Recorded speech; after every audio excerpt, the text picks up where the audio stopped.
8 simple chord shapes can take you so far in your guitar journey. This is all you need to know to get started immediately playing chords on the guitar.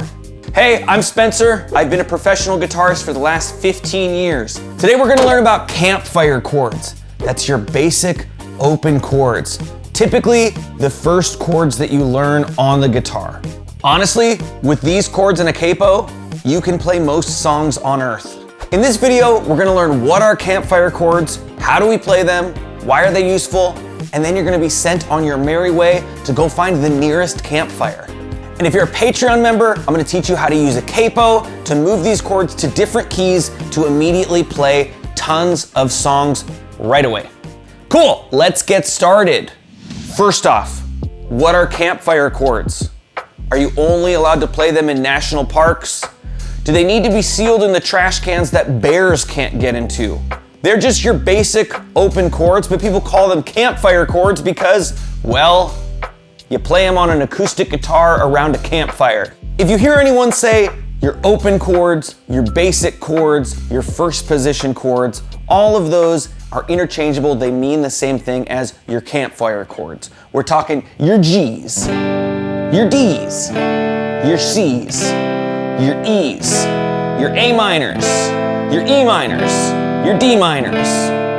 And if you've noticed, all of those chords that I just played involved open strings. None of those involved barring any fingers like a bar chord might, or any larger extended chord.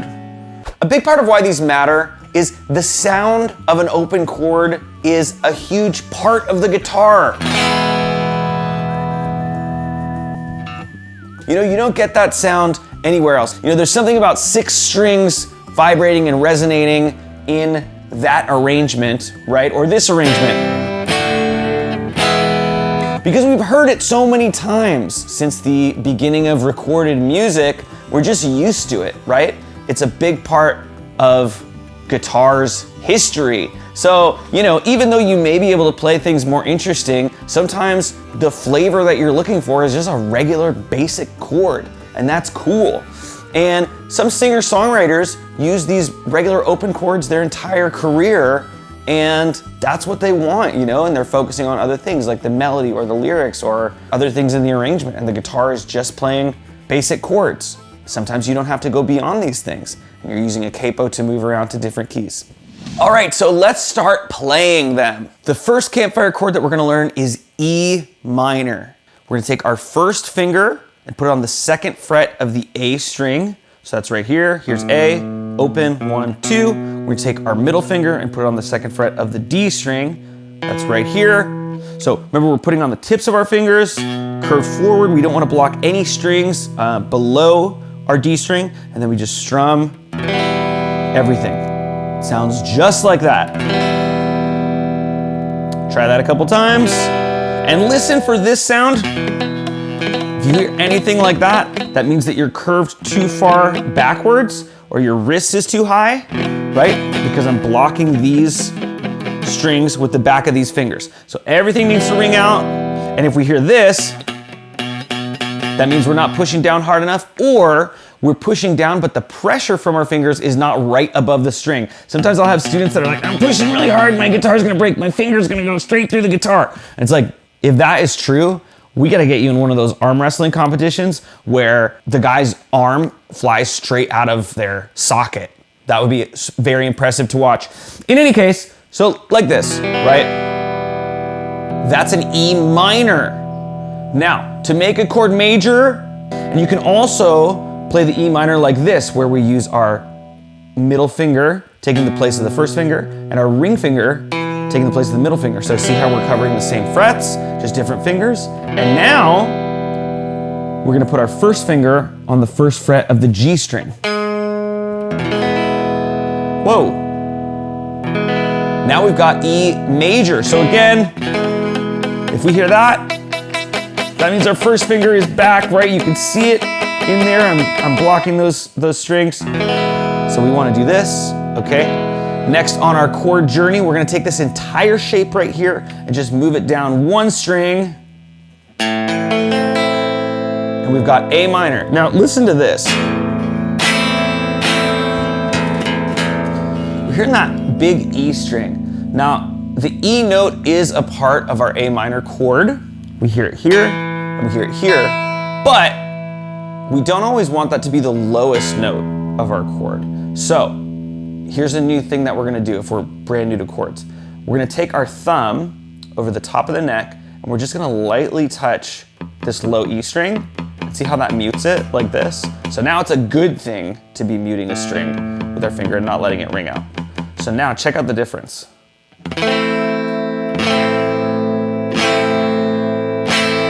So now we're hearing A as our bass note, which is what we want, right? Our chord is an A minor chord. And we don't hear E versus. Okay, now to make that major, we have to make this note into this note. So we can do the same fingering and put our pinky here. Most people don't like to finger an A chord like this. Most people typically go like this, which is first, second, third, all in the second frets on their respective strings. So that's D, G, and B. Tricky though to still have your open E string ring out. A lot of people have this happen, where they mute their high E. Now, you will definitely see in your lifetime people going like this and playing an A chord with just their first finger. That is okay, but I want to have an alert signal here, because if we go like this, that has now become an A6 chord. We've added an F sharp note. You may recognize this chord from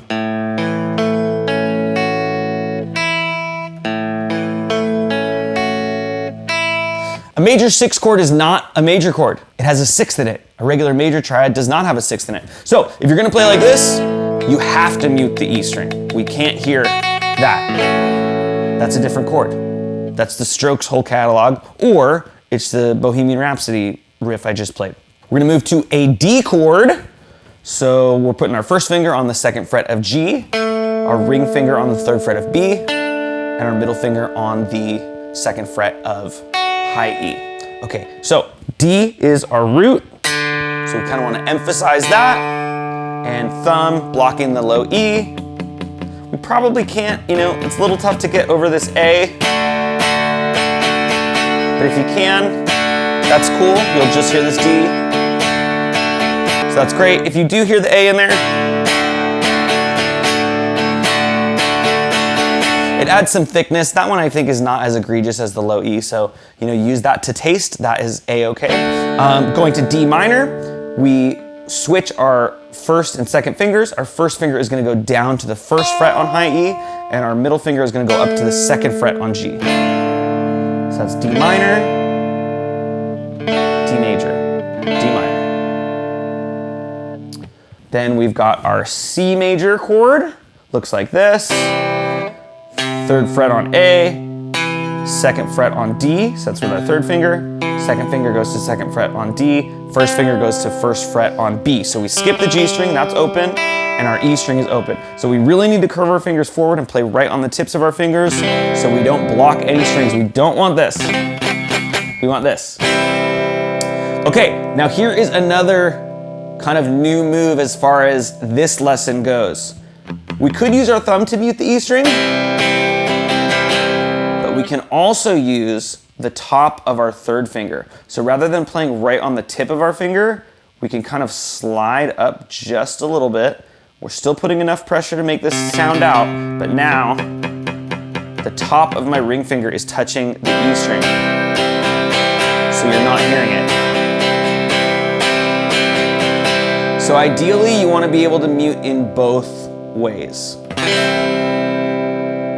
Okay. And last but not least, we have the G major chord. Looks like this. There's a few different ways to play it. I'm going to show you all of them. So middle finger is going to go on 3 on E, first finger on 2 on A, skip D and G, those are going to be open, and then 3rd finger, your ring finger on 3 on B, pinky on 3 on E. Okay, that is one. That's your full G chord. That's the most fingers we could have on the guitar. Another way to do this would be with an open B string, so we're just going to take our ring finger off.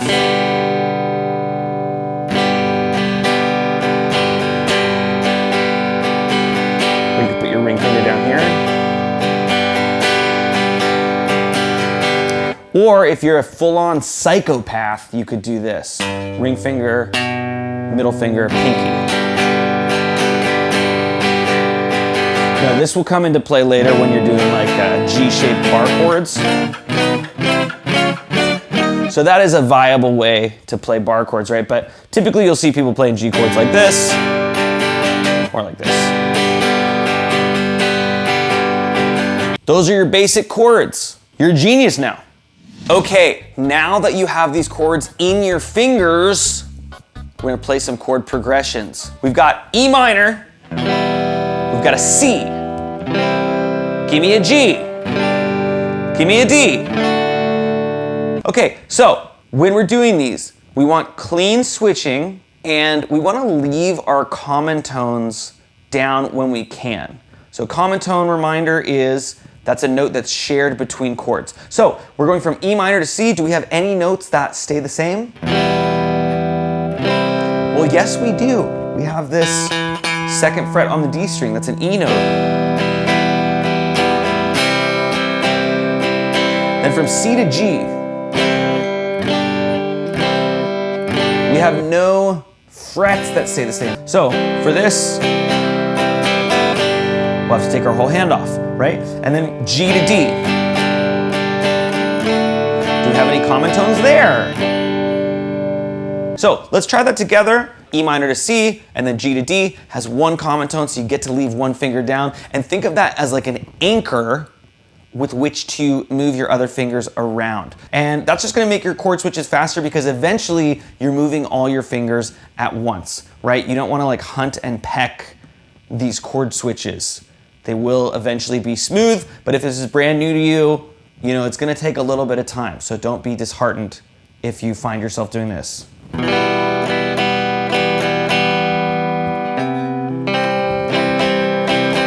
Here we go, let's play that together. The strum pattern is down, down, up, up, down, up, down, down, up, down, up. 1 and 2, 3, 4. E minor, C, G, D, E minor,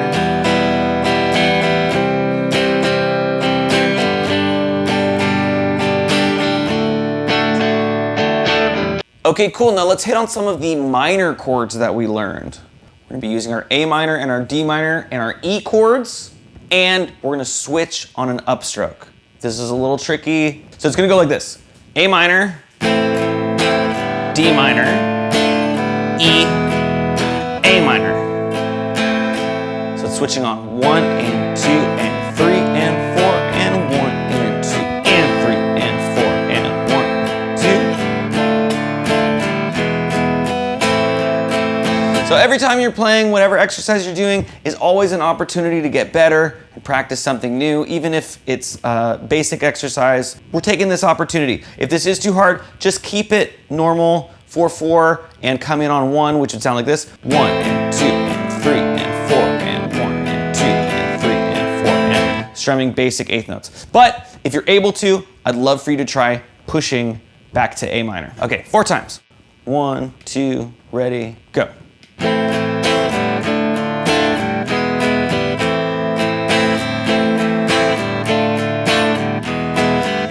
Two more.